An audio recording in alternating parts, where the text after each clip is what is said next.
Welcome to the Digital Boss Babe podcast, the show that aims to educate, inspire, and empower soul-centered Caribbean millennial women entrepreneurs to build their personal brand and online empire. I'm your host, Giselle Riley, and thanks so much for tuning in wherever you are in the world.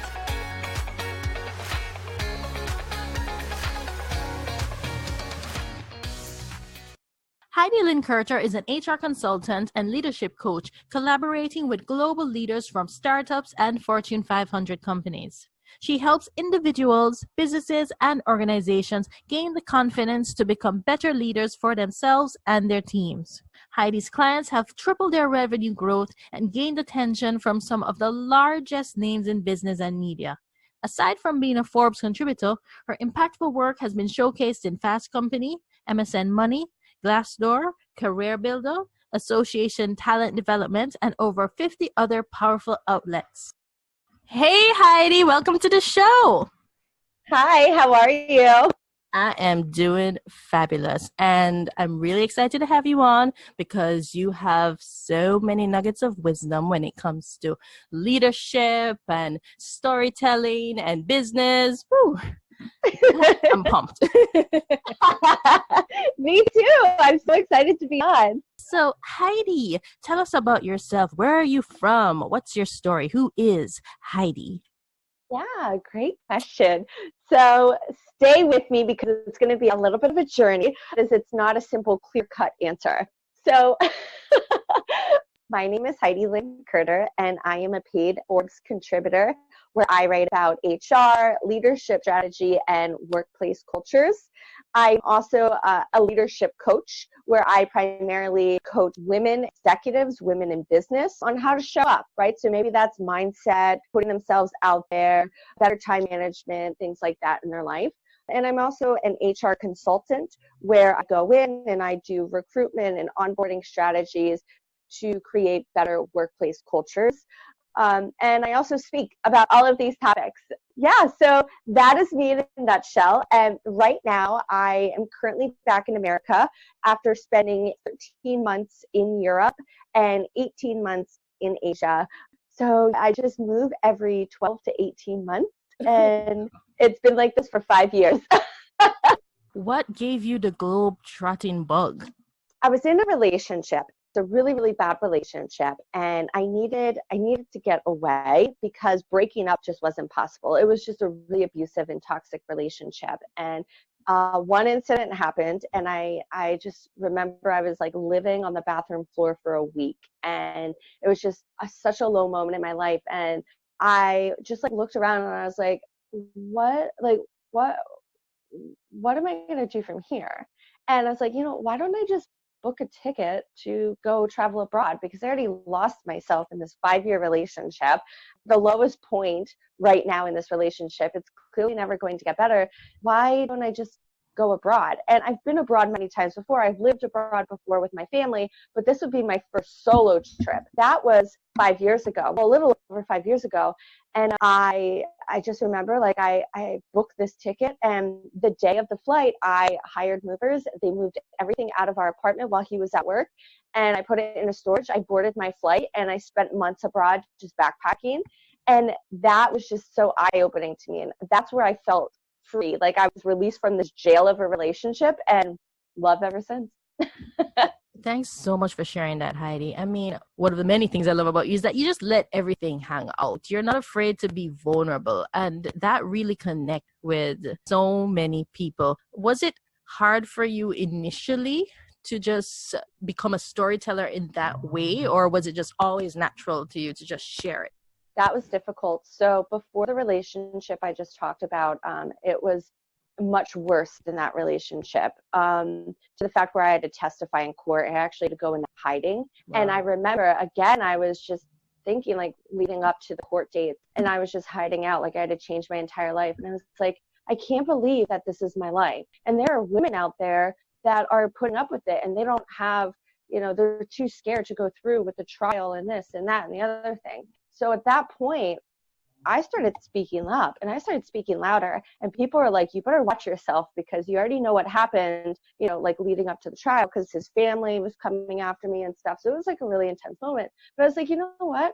I don't care. Like, as long as I can help someone else, inspire them to press charges or go to the cops or leave a relationship, I don't care. And it was such a fearless moment for me. I don't know why I felt like that. And that was my first experience. It took me a little bit longer for me to start becoming open about other things, because we all deal with like childhood baggage, right? And that took a little bit longer to come to the surface. But once it did, I just felt so relieved. I felt like I didn't have anything weighing me down. And even in the online space, it's trending now again, where people are making fun of people for being vulnerable.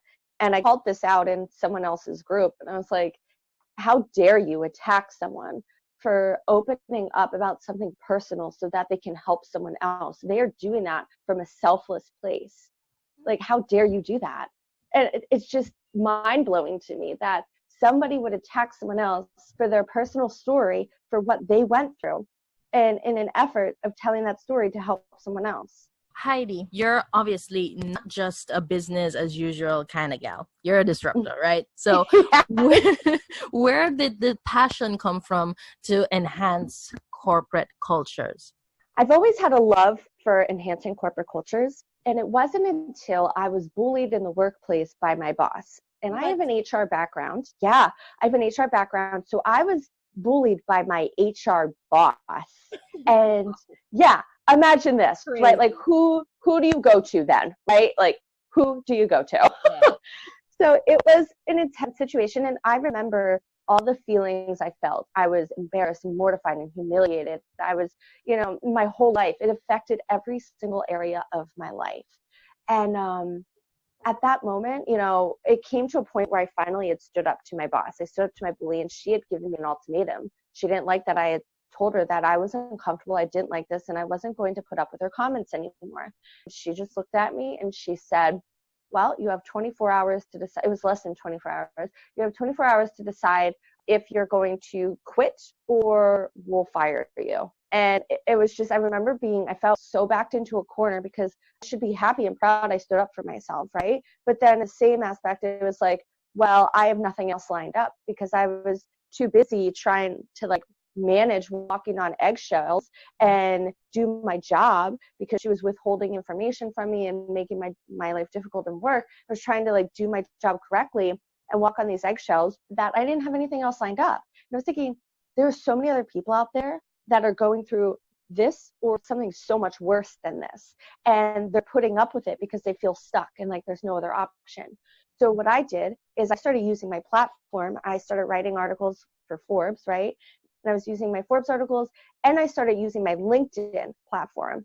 And at that moment, I just uncovered something so insane that people started coming out of the woodwork and talking more about it. And the CEO of SHRM came to me and wanted to talk to me about the national initiative for toxic workplaces. And then, the chief of staff and this and that. And it's like, because I used my platform and I was going on with video and content and blog posts and my Forbes articles, and I was calling it out, and I was not afraid. I was like, I'm already doing my own thing. I don't need to go back into corporate, and I don't care what anyone thinks about me. If this ruins my reputation, that's okay. But as long as it helps someone else get out of a toxic situation, that is all that matters to me.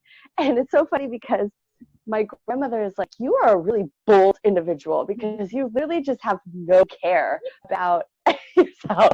And I was like, I know that I should, but I don't. I don't know why. But to me, it's just I just know how I felt in, whether it's these relationships or the workplace or something, and think that other people are just suffering in silence just tears me up inside. And that's why I'm like, you know what? I will deal with the consequences of my actions, but I need to help you, because you are helpless right now. You feel like you have no one else there, and I want to help you. And because I've been showing up and doing that, people, even men reaching out to me, and they're like, when I've seen your message, when I watched your video, when I read your article, I started crying. I started crying because I didn't know that there was other people out there, because I didn't think, I didn't know how to handle this or whatever. And I was just like, yes, yes. And even my old boss, she is subscribed to like my Forbes articles and my email list or whatever, but interesting how it's like interesting how it comes back around. And of course, she like reached out and she's like, yeah, you better watch out of what you're saying, right? Well, she didn't personally, like someone from the company, representative of the company on her behalf. They're like, you know, you signed this 1,000,000-page contract, like you have to be mindful of what you say. And I'm like, I just don't care, right? I am being a bit mindful, right? But I'm just like, I am telling what I need to tell. Like, I'm telling what people need to hear. 0 F's for injustice. Yeah. So, yeah, I am quite the disruptor. Now, you don't just do work, you know, you're a consultant and you're a coach, and you don't just do work with corporations, you work with entrepreneurs, right? So what kind of guidance do you have for especially online entrepreneurs who are trying to source great talent? Yeah. So honestly, you have to be really specific about what you're looking for, because I see this all the time is I see entrepreneurs, they get overwhelmed because their business gained more traction, right? It basically exploded overnight. It grew faster than what they could keep up with. And now they need help. But the problem they encounter is they didn't prepare, right? So they have no idea who they need. They hire out of desperation, make a poor hire. They regret it, and they just feel stuck in their own business. And then they start to feel like they're losing control. And at that point, the relationship between the person that they hired and them starts to deteriorate. And that just affects every area of their business, because the clients can tell when they're not receiving the best results. You know, the way that they're showing up, they're not even excited about showing up in their own business. So my thing is start preparing now. Even if you didn't even start your business yet, imagine the things that you would love doing and the things that you don't love doing, and just document it along the way. Once you start your business, even, what I always recommend is just documenting everything, whether it's video recording what you do or documenting a Google Docs, and just keeping a running list of what you do. And always like notate, like, what are the things you love doing? What are the things you are not great at? What are the things you hate doing? Are the things that you're going to need someone to pick up on? And those are going to be the things that you're going to tell the world, like, hey, I'm looking for a VA who can do this, this, this, and this. So it's really being specific about who you're looking for, and not just going into a Facebook group and saying, hey, I need to hire someone for my business. Reach out if you can help. And I'm just like, well, there goes 300 comments. Like, imagine how much time that's going to take to go through all 300 comments to see if anyone is even the right person. You as an entrepreneur don't even have that time. Do you think that early stage entrepreneurs need to think about workplace culture, even if they have one employee and it's online? Oh my God. Yeah. Oh my God. Yes. Oh, absolutely. Because it's that employee that you're creating the habits and the traditions with, right? It's the one employee. You need to figure out how you're making them feel welcome, how you're making them feel a part of the team, because how you treat them is the expectation that they're going to have, that you're going to treat everyone else that comes into your team. It starts with this one person. What can I create with this one person that I can build upon when I bring other people into the team? And once you already have that one person and you create that foundation with them, it's much easier to build off of, instead of not even thinking about it, not entertaining it, and your team is growing, and then next thing you know, it's just all over the place, and then you have to create something. So it's better to think like while you have that one person. You know, I've worked and engaged with like quite a few entrepreneurs over the years, right? And I have found that quite a few of them, you know, they start out happy and energized and say that I had a horrible boss and I'm going to be different. But sometimes they fall into the same kind of negative routine. They forget to help people and develop the people who work for them. So what do you think are the common mistakes that new leaders make, and how they kind of avoid that? Yeah, great question. The biggest one is they hold on to the belief that nobody else can do what tasks in their business as good as they can do, because they've held on to them for so long and have done that. So what they need to do is they need to focus on hiring someone they trust. And that comes down to asking the right questions during the interview and walking away from the interview confident that this is the person you're going to hire, or confident that this person is not a good fit. So you need to walk away with the confidence in one direction. If you have doubts during the interview, if there are flags, and you try to dig deeper into them and those red flags and those doubts are still present, don't ignore that feeling. Don't ignore those red flags and move forward, because you're not going to trust that person. What's going to happen is, let's say you hire that person because you're like, oh, but they have the experience and, whatever. And you hire the person. What you're going to do, because you don't trust them, is you're going to start micromanaging them. You're going to watch over them. You're going to waste your time looking over you're going to be fixing pieces of their work that, you don't like how they do it. So you're going to do it how you want to do it. And the way that you show up and communicate and speak to them and, build the relationship with them is going to be a challenge. And they're going to sense that you don't trust them. And when someone feels not trusted, they're on the defense. And that hurts a business. So you need to make sure that you ask the right questions. And if you have any doubt whatsoever, keep digging deeper and asking more questions surrounding what you're feeling doubt around until you either clear the doubt out or you're like, you know what, I still feel it. This is not a good fit. And that's okay, because there's someone else that will be a good fit. Don't move forward with someone that you don't feel aligned with, that you don't feel comfortable with, that you don't trust. You wrote an article about supporting employees who have side hustles, right? Which is amazing. A lot of entrepreneurs, leaders of organizations don't do that. I don't know why. Maybe they feel threatened. I don't know. But in any case, could you tell us why you found that this had immense advantages? Absolutely. Right now, when we think about the workplace, right, the dynamics, the foundation of the traditional workforce is changing, and it's changing rapidly because freelancers are rising. More companies or more employees want flexibility. More employees want to be in control of their own time. More employees want to do their own thing. So by not adapting to that, you're hurting your business, right? You're making these employees conform to old traditional ways of thinking. When we're no longer there, we're moving in a different direction, right? And why I think this is important is because when a manager or a company supports an employee's side hustle, it shows them, I care about you more than just being a number at this company. I care and value your interests and your abilities and what you enjoy doing. And I know that you won't be in this company, in this position forever, because that's outdated, right? People stay in a company or a job for an average of like 4 years, and they go and they jump around. It's no longer one job until retirement. So to have that mindset and have that thinking, you're just hurting yourself. You're going to be disappointed, right? But if you embrace the fact that I'm going to help develop them into the best version of themselves while they're here for those 4 or so years, and I'm going to support their side hustle because I know that that's what they're building on the side, they're going to be more loyal to me and they're going to show up better for me and want to give their all and go above and beyond because they know that I support what they're doing outside of work. And I've seen this time and time again where people building their side hustle, when they're not supported by their manager, it creates this gap in the relationship. And the employee with the side hustle doesn't want to talk to their manager. It just wants to go in, do the bare minimum, and get out and work on their side hustle.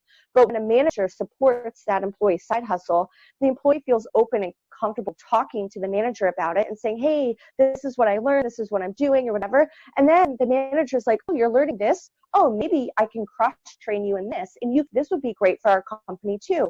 Oh, tell me more about this. How can I support you? And then even after the employee leaves, after let's say those 4 years or when their side hustle gets off the ground, the manager and the employee can work together still in some way. And people don't think about that. Exactly. They just think of the employee as a number when there's so much more that could be brought to the relationship and to the company. I've seen it in my own personal experience and with others as well. You have your side hustle and the leaders of organizations say, yeah, like we support you.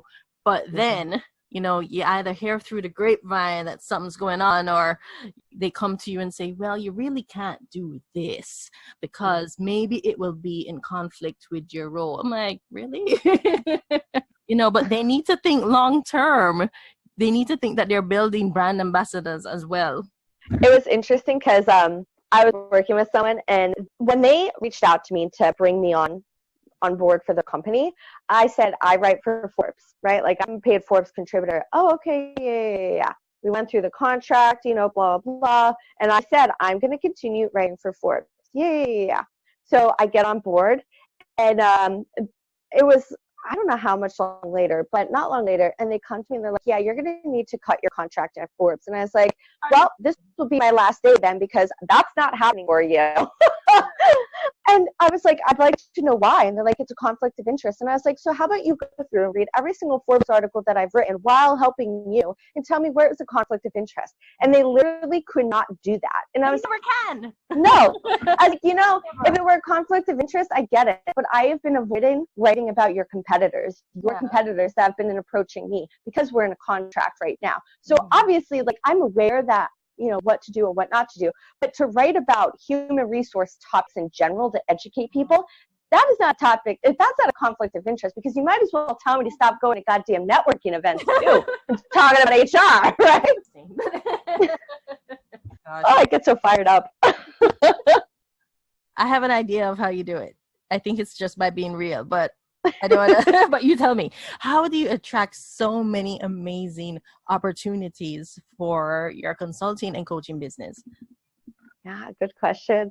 I think it's just by showing up authentically, what's interesting, I'm not going to lie, I'll be brutally honest, because we all go through this, especially when we start our business.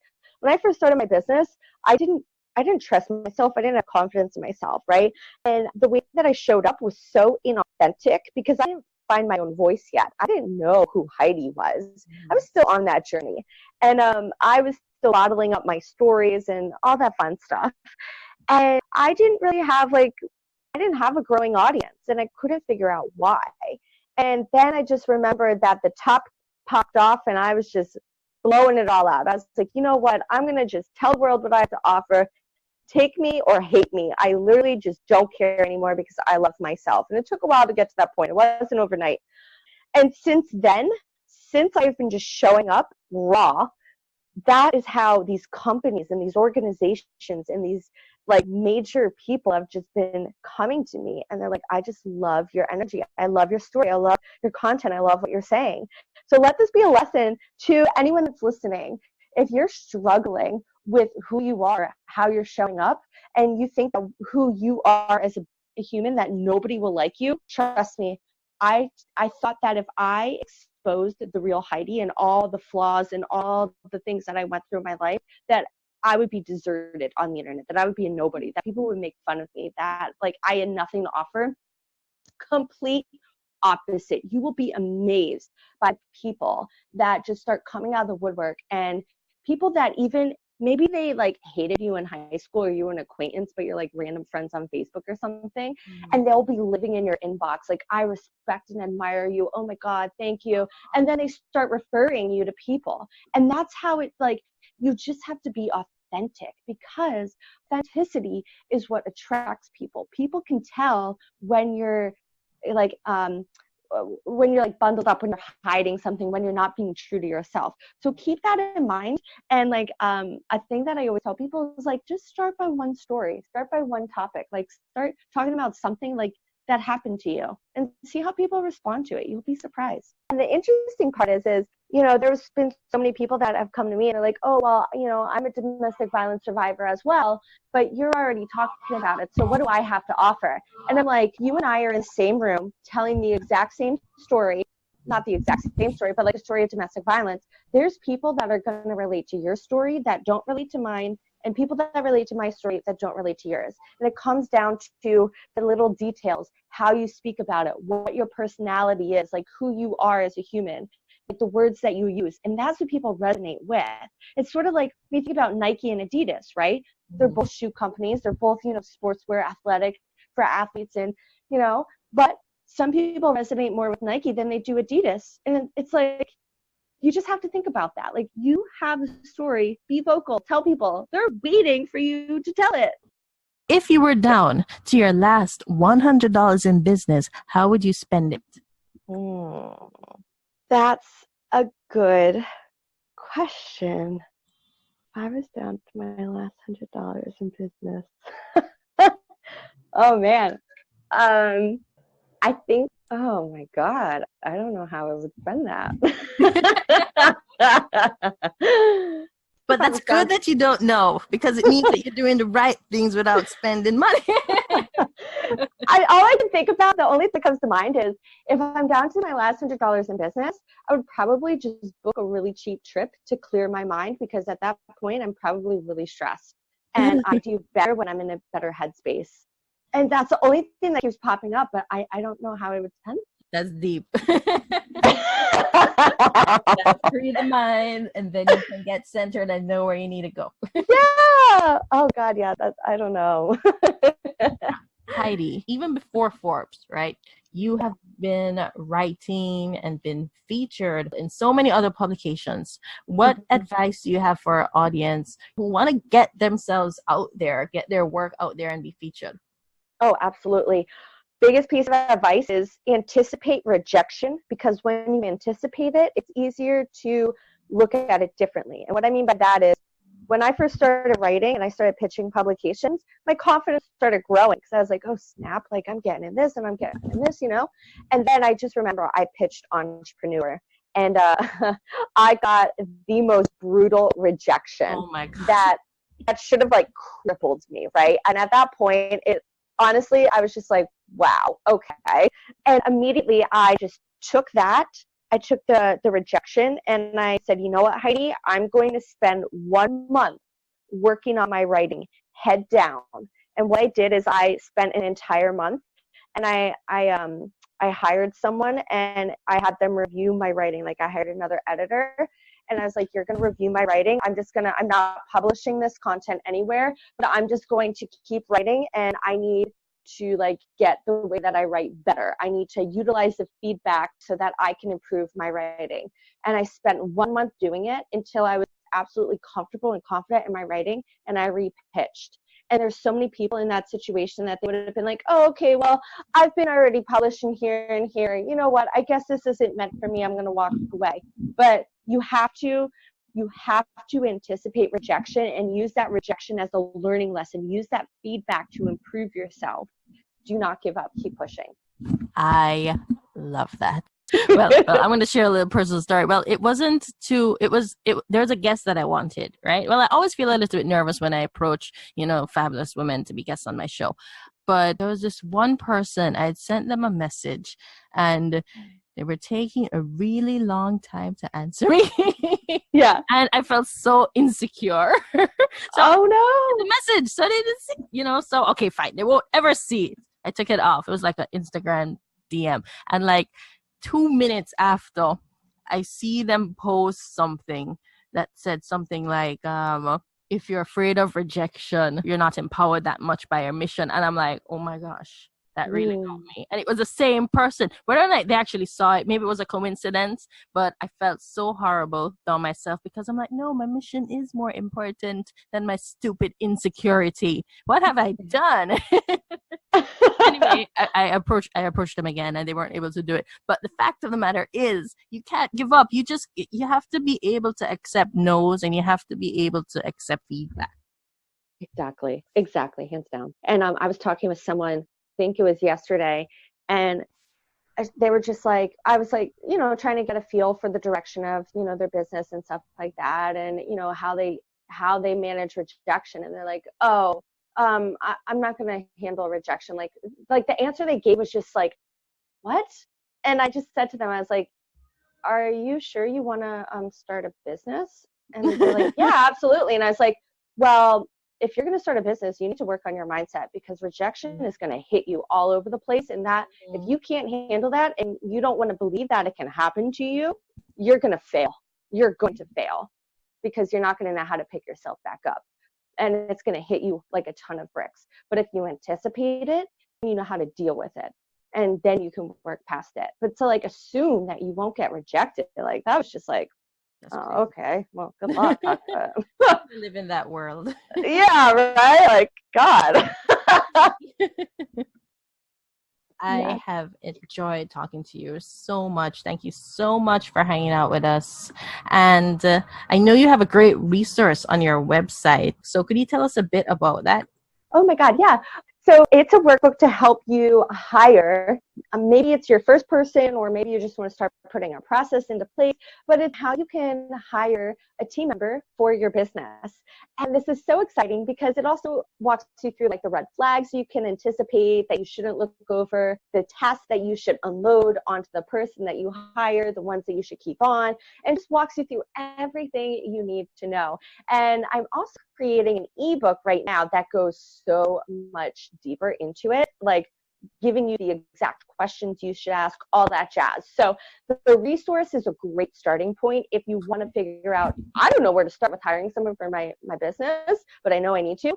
Download the resource. Let me tell you, the feedback that I get from it, I absolutely love. And I always think, oh, maybe I'm going to take it down, but I just get such good feedback that I'm like, you know what, I'm just going to keep it up. People are loving this thing. Yeah, it's valuable. Yeah. Keep it up.